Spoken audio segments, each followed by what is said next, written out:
We're starting with the commission chair of the Alton Amphitheater Commission, Dan Herkert.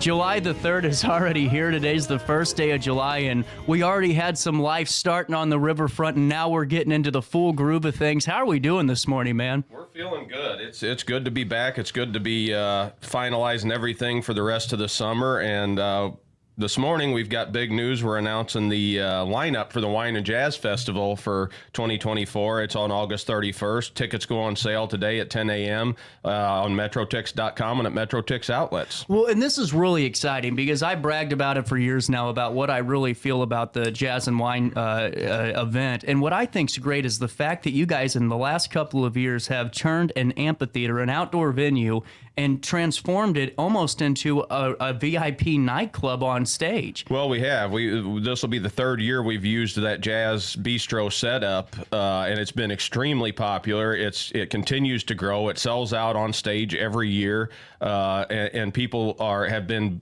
asking all of us on the commission when tickets were going to be on sale and when the lineup was going to be out. So we're happy today to be announcing that lineup. Now, before we go into who's going to be playing there, this was something that you guys have really worked hard on, this event. And was it just something that you had this, kind of bug that we got to evolve this? We know this could be a hit.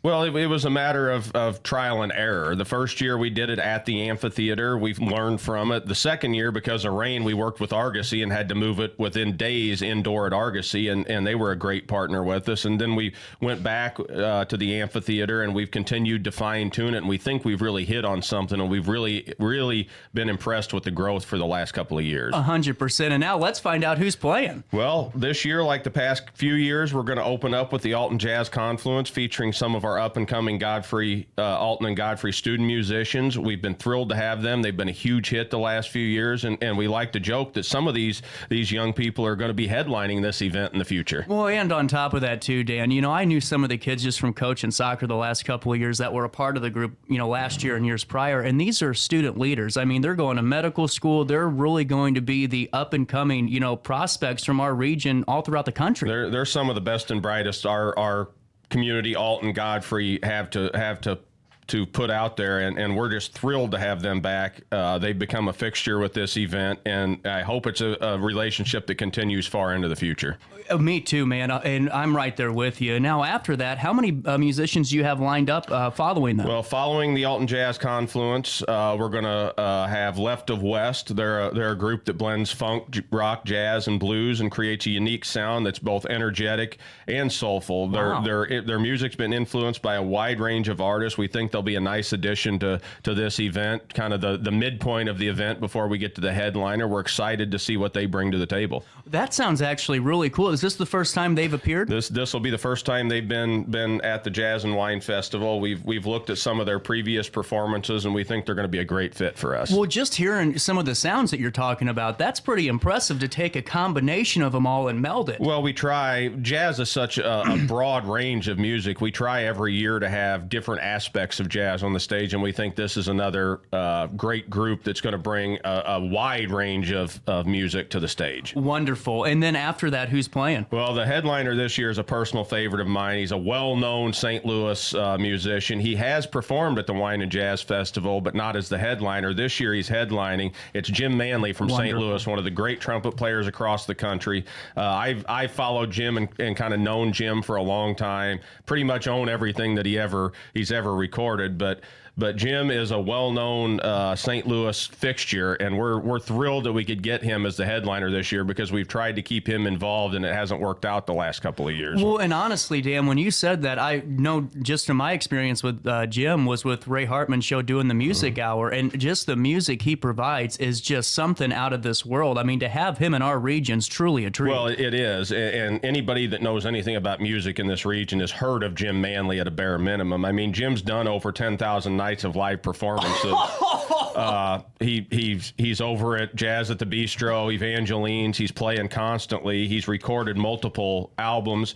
He's opened for the legendary Maynard Ferguson of personal hero of mine as a trumpet player. He was great friends with Maynard, and Jim has a little bit of that high level power as a horn player that Maynard had. So Jim will bring a high energy to the stage. Now, how long is he going to be playing for? Well, he'll be on for a set probably between an hour and 15 minutes to cap off the evening. You know, no one really talks about and believe me, if Jim wants to play longer, I'm not going to pull him off the stage. Well, no one talks about, we talk about stamina a lot in sports and everything else, but to play an hour 15, an hour 30 set on horn is pretty damn impressive. Well, especially when you're playing at the level that somebody like Jim Manley's playing. As an amateur player myself, I wish I had half the talent or even a quarter of the talent that Jim has. You know, man, Evangeline's has some nice players over there. We talked about Bosie before going over there, but Manley, too, is a fixture. And now, tickets, when do they go on sale? Tickets go on sale this morning at 10 a.m. via MetroTix.com and MetroTix outlets. The information will also be on the Amphitheater's website. Tickets will be $100 for a 4-top table, $50 for a 2-top table, and $10 for general admission. And then there's, of course, applicable taxes and fees. The government always gets their part. Now, charcuterie, are we doing that? We are going to work with Brown Bag Bistro. I almost said Jazz at the Bistro. We've had a great relationship with Brown Bag Bistro. We're going to work with them to do the charcuterie trays again. Those have been a huge hit for the past, I want to say, 3 years at the event. And we hope they'll be back as well as a vendor this year. They had a good following down for last year's event, so we're looking forward to that. We'll have a lot of vendors down there. We're still finalizing those. We'll have a huge selection of wines for folks.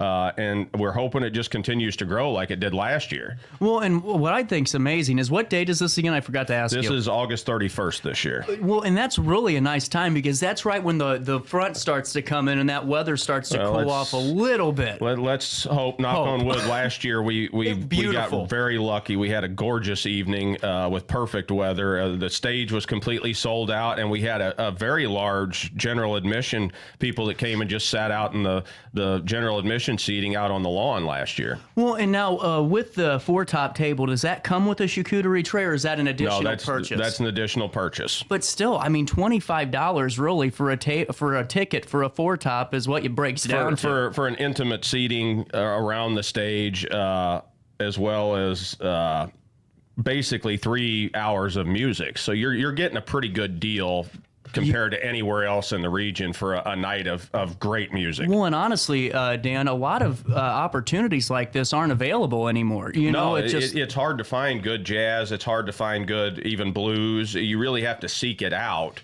And for me, it's always nice to be in a smaller venue. Even though our amphitheater is rather large, we've taken it down so you do get that intimate feeling where you're right up close with the musicians. 100%. And we'll make sure to link you to Wine and Jazz, and we'll be there on hand on August 31st for that event as well, doing a little bit of a live broadcast. But as we keep moving on, coming up in just about 2 days is the fireworks on the Mississippi River. This is, of course, the staple, the best fireworks show as far as I'm concerned. And this is one that has got to be fun to put on year after year. Well, it is, because it's such an iconic event in Alton, even before the amphitheater proper existed. It is arguably the greatest fireworks show on the Mississippi River. I know I'm biased toward that, but we're thrilled to be kind of leading it. There's a lot of businesses that have events that evening. We all work together to have a great night for the city across the board. Well, and coming up, too, you got some musicians and bands that are going to be playing that night as well. Fill us in. Well, we're going to open the evening. Gates will open at 5 o'clock on Wednesday, the 3rd, down at the amphitheater. We'll open up with DJ Bright. Captain Bright is a member of the armed, or was a member of the armed services for over 9 years. We like to, for that evening, like last year, our DJ was a veteran. And she'll be on the stage from about 5 until roughly, I want to say 7:30. And then at 8 o'clock, returning this year after a great year last year, is the 399th Army Rock Band out of Fort Leonard Wood. They were a huge hit last year, and really right after we ended last year's event, they started communicating and wanting to come back to our amphitheater for this event. And they'll perform from about 8 p.m. right up until the fireworks at 9:30. That says something. I mean, it really, because they are not not easy to book either. Well, no, they're not. And prior years, we'd had the Air Force Band of Mid-America out of Scott Air Force Base. It disbanded. That's why we ended up with the 399th last year. And we had a great relationship with the Air Force Band of Mid-America. They always wanted to come back, and they're very hard to book. So them wanting to come back and just the 399th wanting to come back, it makes it easier for us to book them because we built that relationship. And, you know, on top of that, too, you hit on something there with always including veterans a part of the occasion, because it should be. But, you know, when you walk out on the amphitheater grounds on the 3rd, you can see that veteran connection in so many Riverbend families. And, you know, Grafton has the highest volume per capita of veterans, and you know, numbers are just the reason that is. But if you just break it down as a whole from a region, we have so many families that have contributed to our armed services, and to see them kind of reflecting that night is really special. Well, I particularly enjoy it as the son of a Marine Corps veteran.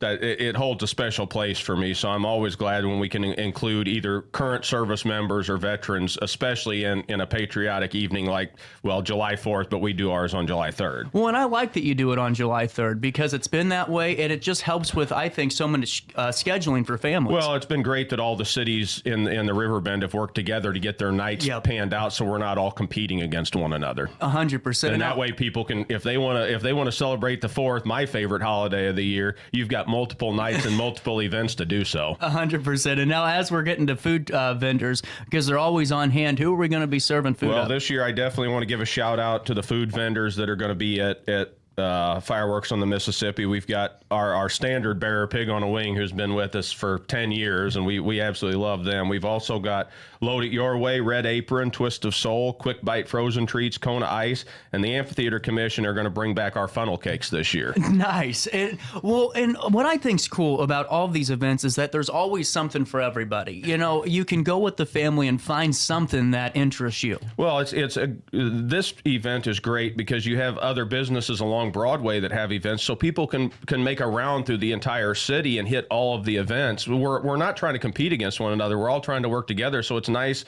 that people can kind of move around our downtown area and go to various events, and then hopefully end up at the amphitheater, because that's the best place to watch the fireworks. Well, and I don't know if you saw, but just to kind of hit on what you just said, there was we had 3 Purple Coat Productions on the show Friday, and Leah spoke so highly about just the process working with you guys and being able to have her production down there on the amphitheater. And I think it's a testament because, you know, there's always so much gray area with trying to reach out and stuff, but to hear it from the horse's mouth about how you guys are so really easy to work with, send the proposal, let's talk and let's do this. I just wanted to bring that up for you today too. Well, that's the idea, is we're always looking for content down there. It may not be something we sponsor, but if other people want to do things, we just tell them to come to the meeting, submit a proposal, and it's very seldom that we've ever rejected anything. Most of the time it's people who don't realize how much goes into putting on an event down there, and then they kind of get the deer in the headlights look because there is an investment. Yeah, and it happened to me too. Don't let anyone lie to you. But you know, as we're going forward,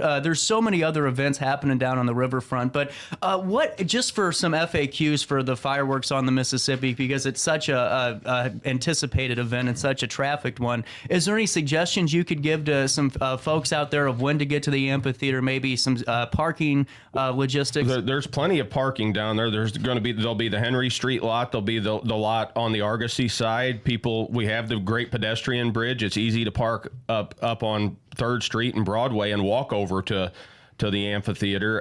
And the police department, I always have to give them a huge amount of credit with the job that they do with traffic control after that event, because it would be chaos if it was not for the great work of our police department. You're 100% right. And now as we're, you know, kind of talking about both events now, what am I forgetting about? Well, of those events, I think we've hit on everything. I will say there's going to be more to come on events at the amphitheater, because we have other events coming up in the year. We've got the Food Truck Festival on August 24th. Keep a lookout on that, because we'll be announcing the trucks that'll be participating here in the very near future. And we've got Scotty McCreery on August 9th. Tickets are selling very well for that. It's great to have country back on our riverfront. And then we're going to have the expo coming back September 5th through the 8th. I wanted to touch on Scotty real quick, because we're going to link the ticket link again in one of our articles. But to have I mean, you guys always find great acts. I mean, we're going down the lines of, you know, a Sugar Ray to Uncle Cracker to Leonard Skinner to Kenny Rogers. I mean, but to have Scotty McCreery, who is a younger guy who is now with that Cabin Solo just dominating the country radio waves, this is a huge pickup for It's a great pickup. And as I've said over and over when we've talked, it all comes down to budget and money. It comes down to the sponsors. I always tell everybody, shout out to our sponsors, go to our website, take a look at those sponsors, go patronize their businesses. But it comes down to money, and he fit in perfectly this year budget-wise. And knock on wood, tickets are selling well. We hope it's going to be a great evening when he comes to town. And we're kicking off with fireworks, and then it's off to the races. There you go. And you can get tickets for Jazz and Wine and for Scotty McCreery now at MetroTix.com. MetroTix.com, MetroTix outlets, and there's a link on our website as well. Absolutely. Always good talking to you, Dan Herkert. Great to be here. We'll take a quick break. Daily Show on a Monday morning. Hits you next on this first day of July after this.